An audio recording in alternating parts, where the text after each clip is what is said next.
nyina na nsam dodo na na eba mbonten so wonim se wontumi nya reverend father me pa acha ya no abon homode ana do ho akoka esigyafo gang no ho se na be ya mu nyina mo betwi street no de abom ai na busuafo ni nyina ne se nde ye sister yankasa imma yi sisterhood ye sister ba ko ho aka na ni nyina ne se ye sister ya de ama no ho aka ni nyina ne se aya dia osinti oya bawe bia wosusu okita mba mienu na mba na okita omon krampo ehwe papa bia ni ho abrabo ni dipa je pa na abra cheso free krankrom ha no mu se ekọ eye Kumasi so kwa hwehwe eye ne ma bia chira kwan ewo Kumasi ene ne papa no na bra dru Kumasi no chese wonhu na wofo ni bia obenante street suma na brabo nyina be ye basa abro kita ni 2 handbags na ni kuku na nkaka nyina so na pempem no na chese onam street no so a chese nkro like no ye 10 krama nkrofo obi enya so amfa ntie ne nsem obi enya so amfa ma no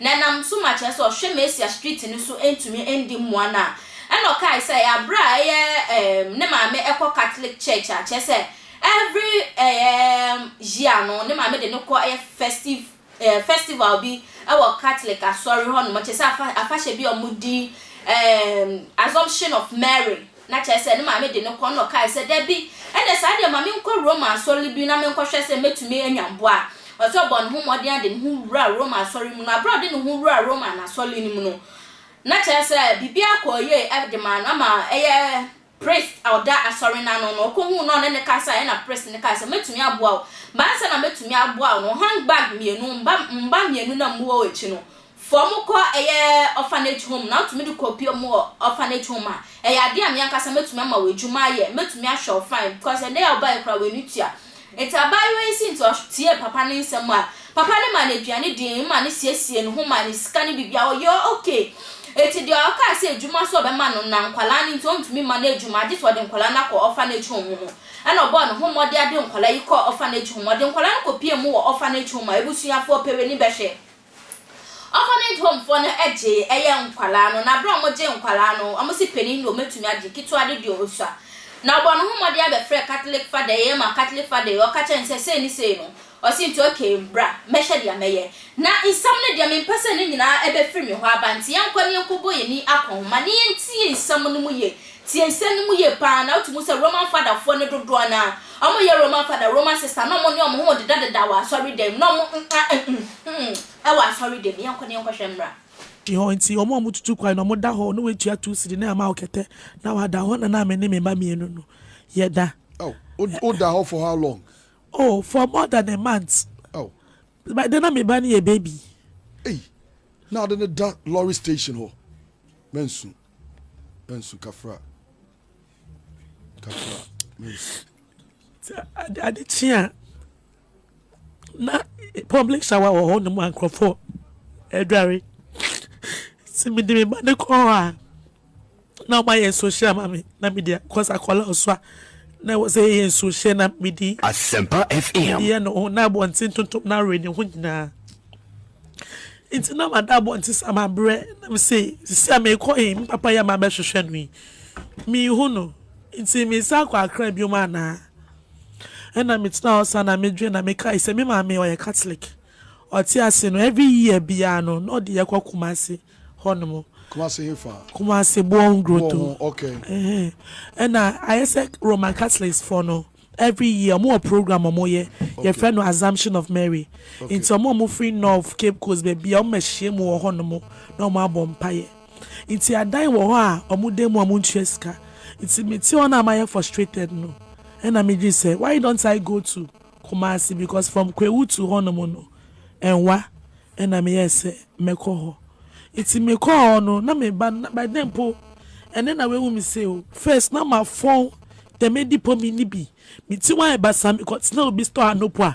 No ma pa me no ma pra ho. And yes na me tie. Me back tiki oh no phone na me na shemiti. Na me kita first born na me nyama. E kita me ne it was very bad. It's I was frustrated in life. Na my breath. Now I even wanted to die because my breath. Oh. Me call her and fa me there may be and fa. It's enough me no me umpo se me wo me bado. Oh. Na my breath. It's me call Kumasi obo go to no ena no more ya sorry. And I used to be called Mohubi. But they will try to be a should be a digina wa. Because I'm the best shit will be the mind I'm the chichimasi. And I'm the call because at a riba could be things were not moving on smoothly with me.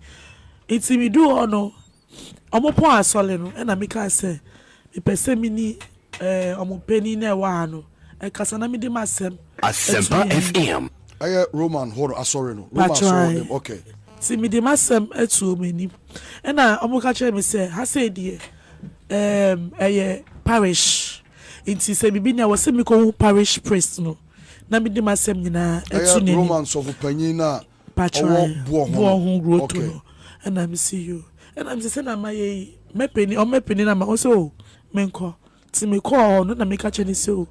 This is what is happening in my life. Me pe baby e wo ha say no ada. Because who na mikita minyama use name back it no na simple ye. Inti na meka den say ko be ma ye dan ni bia because e dan wo ho a ko for ba prayers a omoda ho. Sinangana nka ye nda ho kakra so that ye ho to ye ana sa kola ni nyi kakra na ma pe baby akọ. Ti meka sa de chair no. And I say COVID ninti no. Sa nyama ni nyina o ma stop yo mo bia nda ho bi.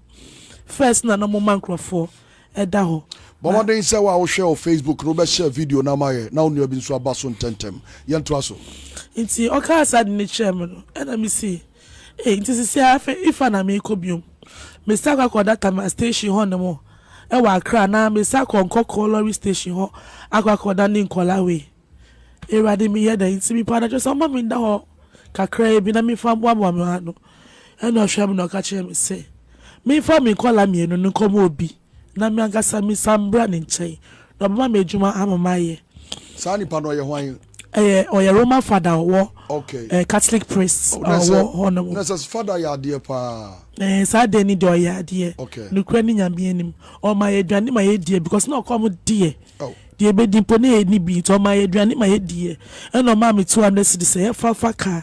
Ne fa bra kana mi po bi na mi fa enkola no ema no na mi sambra. Erade nshira father papa. Sa de ni de. Asempa FM. Iti baby Roman Father wo bia no. Erade nshira no say oje mo ma 200 Ghana sama mu aduane diye. Nye nipa nyina na betumi ayesa. Okay, yanto aso. Iti ya ba ne sa no na ye ba Accra. Mi ko bi nche se onje me ba mame na mi ko page won na hwe mi tini up to me nasia. We hu se akwala no meja no because enye se mi ye adwuma bi obe hu se salary bi beba ama ni da hwe akwala no. Si mi chia obi ase ompene na me adwuma be na me kwakoye se na we hu me amafo a mejina ho omo mpene nti me friend otro ne na mama mi by the Roman Father no otro ne na mama because na me ni phone the medical me ni bi na makita yam nti otro ne na mama ne mama no na me pe obi phone na me di friend na me ka che ni se me tia me nyo bia amfo ankola ne mma no se obehwe no na maba na oba me adwuma nti se me nya dem I frustrated na wo su se with sinkola no untimi ma me adwuma bia ma me nge I see our suggestion be the mommy. It's me fan colano and call orphanage. Me fan colano co children so. Na me do co children so ma. Na me ba me nye jumana na masaka confirm me mano.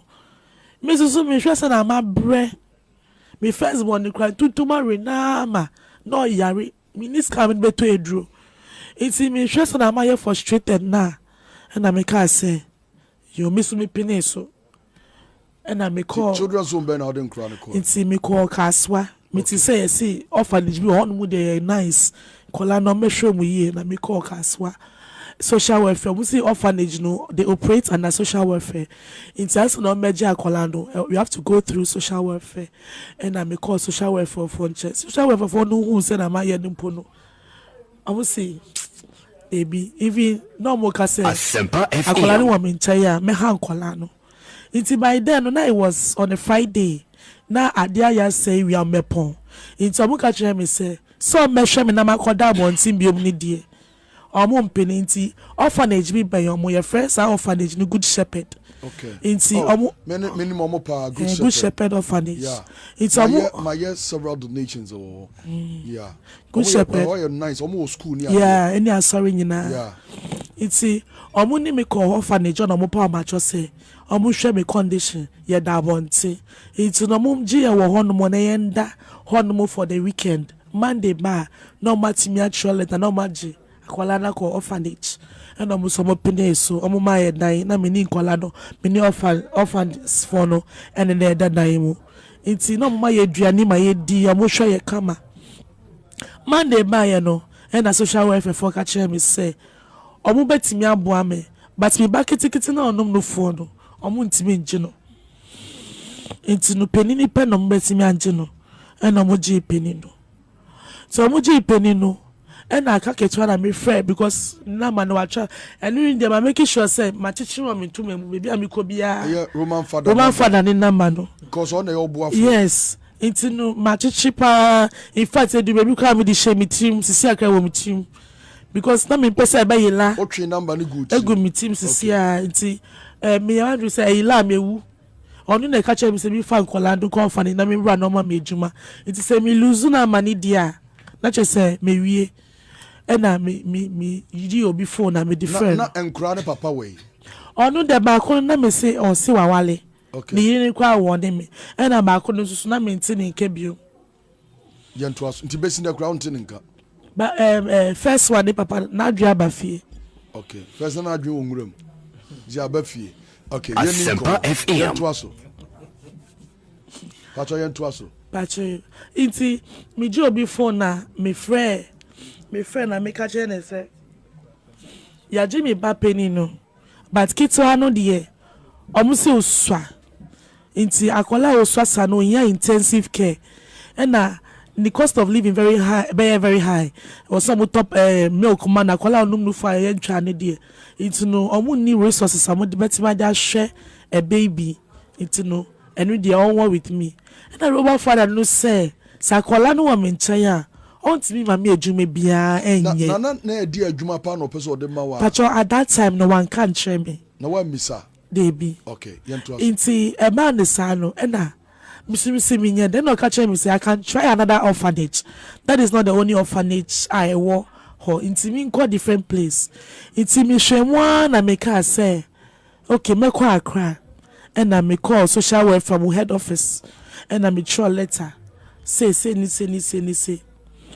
me call her scam le mama no ena me lorry fare e di akọ because me call social welfare no o ma me kakra say na me di lorry fare na me di call head office ena me di akola na asem no to mani social welfare for so sabi ene so obi a na be sole afa ne baba say omuje no mo so mo ye investigations e hwe me hu sampa say woni baby ti ansana o ma ji so mo ye mo hwehwe mu nyina ena mo hu say na akola na ebre ena mo pene so ena mo je me ba no so mo di ne call osu children's home okay it's mo di ne call ye no ena na untwa akoda ne no fo pacho dey na wadi say no nya 1 year po ye okay now 3 months 4 months there no year it's no me nya call free social welfare baby I me di me ba pene ni call ye no ena mo si my lucky man fa me ba na ma ntema Asempa FM to marry na ma che so mo di so esini so e was social welfare hono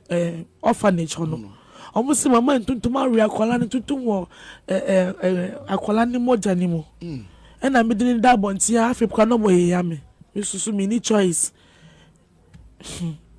intinu na so eventually when ya ketu ano so orphanage home and to anamoko Roman Father no e na me friend say afedie when ya baby okay intinu no se membra e na me fa car ena me call Kumasi ho ena hu me no first day no o ma me dan wo abonti like ho no mu say dan wo abonti a visitors ebedem so ma me dan wo na me call day mu ade chi na from that place maybe I dan one mission house no it's just a stone throw okay it's me call in chai ena me catch say oh me ni mama o ena say oh o person say me life no ma me future so that's me ba no like almost so nya baby pagina ebusuafo asemo sister kafra what for branding nyame nka ho wate non show de na yenim se kwan bia so Roman Father ne de ne se ma ba beto mbonti so an telephone number no wo tirim nko ade me se meboa ma afre no